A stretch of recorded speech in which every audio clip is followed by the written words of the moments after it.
welcome back to the channel. Today, we're going to be finishing the build on this Cheiftain Mk10 that we started in the previous episode. We've already got the tracks done here, and so next, we'll be getting on to finishing this turret. And then, once we get the turret done, we're going to be doing what I always do with these model kits, and adding a ton of little 3D printed and extra details that I've had laying around. So, let's get right into that. Starting off with the turret, this kit, it usually fits up pretty well, but I noticed that the turret ring was a little bit tight, so I filed it down a little bit and made sure it fit up. And of course, once that was done, I got on to adding in the main turret and getting the two halves of this kind of clamshell turret design put together. And like with everything on this kit, it fit together very well. Then we're going to be adding on the turret mantle cover, the kind of rubberized piece in this kit that goes on it, which is a very nice piece, although in this kit the turret and gun barrel don't really move, so it kind of doesn't allow for that flexible part to be used very much. So here I'm just finishing cleaning up some parts on the turret, as it does have some extra mold lines and seam lines that aren't on these tanks in reality. And then once we get the main parts of the turret together, I'm going to move on to painting and then of course masking all of the clear parts on this turret, which it has a lot of because there's a lot of scopes and lights and cameras on this Cheiftain tank. And here I'm just using my AK liquid masking tape.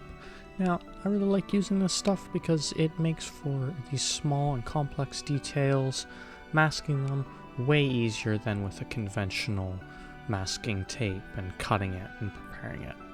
So then, once they're masked up, I'll be adding in all of those little cameras and fixtures, light details, all that go onto this tank. Now, it'll be on to one of the most unique and interesting features of this tank, which is a very large infrared light that is clipped onto the side of the Cheiftain Mk10.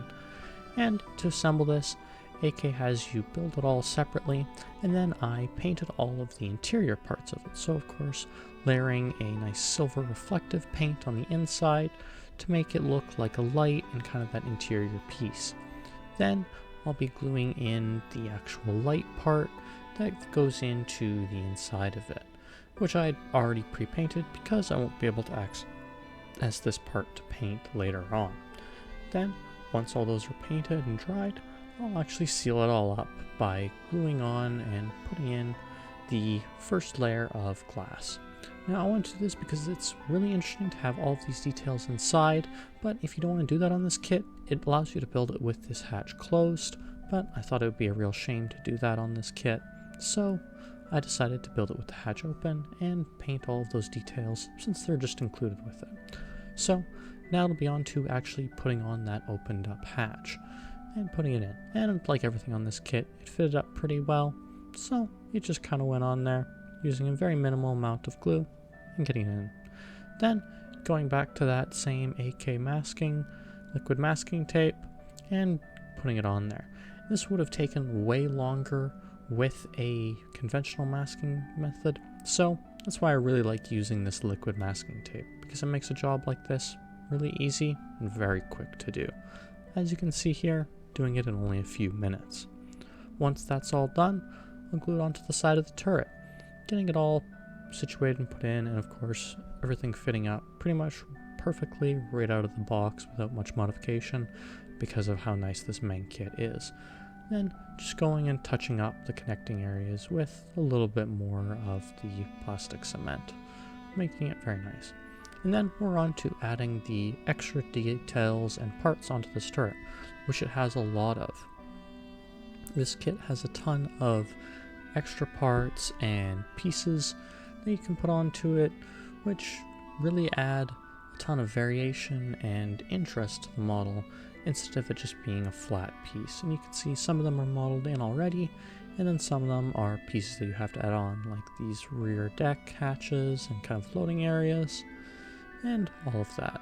Then we're going to be adding on another little camera and with various other pieces onto this, which is a very enjoyable process because they all fit in. Next, we're going to move on to this nice little hatch here. Now these hatches on this kit are very nice because they are openable like many Meng kits.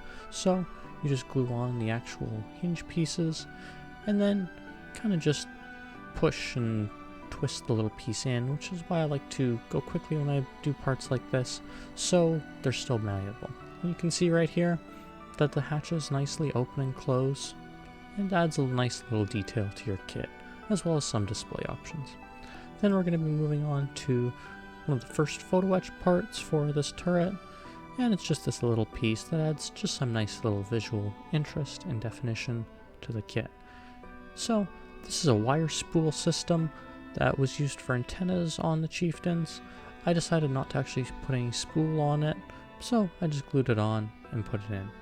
Then we're moving on to even more details, like the smoke launchers on the sides of the turret, which are kind of a feature of a lot of this style of tank and the kind of design it has with these big smoke launchers. Interestingly, these smoke launchers are very similar to tanks from other nations that I've seen as well. And then it's kind of back to the same thing of adding more details, more parts to this turret, which it has a lot of. There's almost as many details in the entire hull as just on the turret. And then we come to a tedious part of this kit, which is adding all of the details to the commander's hatch and his kind of viewports. Now, each of these are individual and you have to go around gluing them in individually, and then once that's done, you have to go back and glue in all of the viewports individually. But once that's done, which takes quite a while, you can get to the rest of the hatch, gluing it down, and of course gluing it down in a way that it still lets that main hatch open, as you can see here, which of course is a great feature of this kit. Then, the way you glue this kit on, it actually allows you to still rotate this top section of the cupola, which makes for some very interesting posability options and kind of changing how you use this kit and how you display it. Then we're going to be adding on and building parts to this rear section of the turret, which is kind of a rear hatch or rear storage compartment, I believe, on the Chieftains. It's more of an added-on part that was added on in a upgrade phase, making it part of the Chieftain Mk10. So it fits on very nicely, as everything in this kit really does. Then we're on to the larger sections of photo etch on this kit for the turret and kind of storage baskets on the sides of this kit. And of course these are very nice, a very big difference in photo etch on this kit than in my last build on the Object 279. These are nice thick photo etch parts that are very nice to deal with and bend very nicely. So then of course, doing the normal method of just small dabs of super glue, just kind of all around the basket, and then of course we're going to be sticking on that piece of photo etch after we get all of that glue on there. I just added a lot of glue on here just so to make sure that it actually all sticks on there and sits right, and then of course pushing it down, making sure it fits. Now this kit actually has a very other cool feature with its photo etch. It actually comes with these nice little bending jigs, which help a lot to get all these things in a nice shape. These are just little blocks of plastic that you can bend the photo etch around and bend it to, and helps you get them into a really nice shape. And for complicated parts like this that have major curves and rounds that would be very hard to do by hand, it really helps you get these nice looking curves and these nice looking parts, as you can see here gluing it on to the turret basket.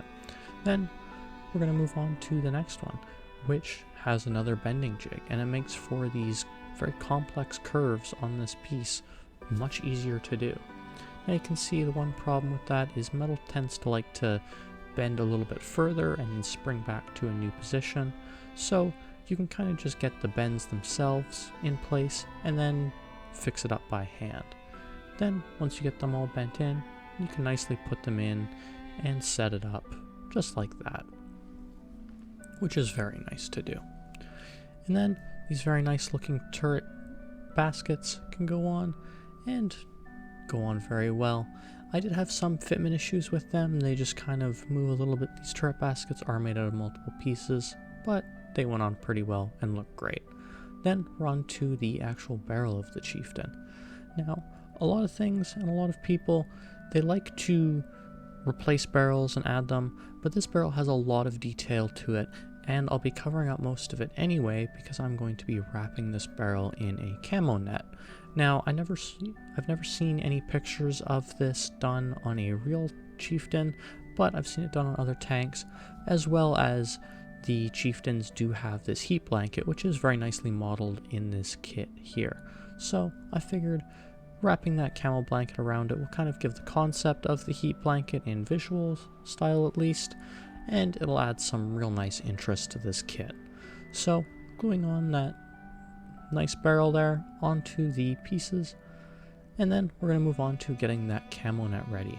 This is a AK camo net I've had for a little while. I was originally going to use it on a different build, but I decided not to. So we're going to have it here, and it's a very nice piece to use. These camo nets, you really want to pull and kind of distress them before you do anything with them, and it really makes all of those pieces kind of move out and push up like they're on an actual camo net and not just a flat sheet of laser cut paper, which is what they are. So here I'm just test fitting to make sure that it all works well, and I'm just using some masking tape, kind of taping it on, and then wrapping it around the barrel like I will be doing. In the next episode, when we permanently install this after it's been painted, I'll be doing much more to kind of tie it and adding much more in scale and in detail ties, but for now, that's good. Then we're going to move on to the 3D printed little details. I found a nice little 3D print file for a welder here. And I know most tanks don't really carry welders, but I thought it'd be a nice little addition to this tank and add something really kind of unique and cool. So, along with the welder and its associated tanks, we've got some other cases and some boxes that we'll be adding in as well.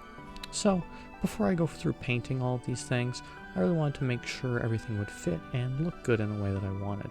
So, I'm just going through here, kind of throwing all the pieces in, making sure that they'll work and look good as they're test fitted, as well as adding in some extra tracks and other things just to make it cool. And of course here we're adding in that welder, making it sit in the turret bustle, just to kind of add something cool. And of course putting in those fuel tanks and gas tanks for the welder, and making sure they all kind of sit in there, as well as just kind of throwing in. So there we go. That's the complete build of the Cheiftain Mk10. In the next episode, we're going to be painting this thing and getting it looking real nice and real good. So, if you want to see that next one, remember to subscribe for when that comes out, hopefully next week. And until then, remember to like and subscribe. And if you have any comments or questions about this video or this tank build, I'll answer them in the comments. So, leave a comment if you want. See you guys in the next one.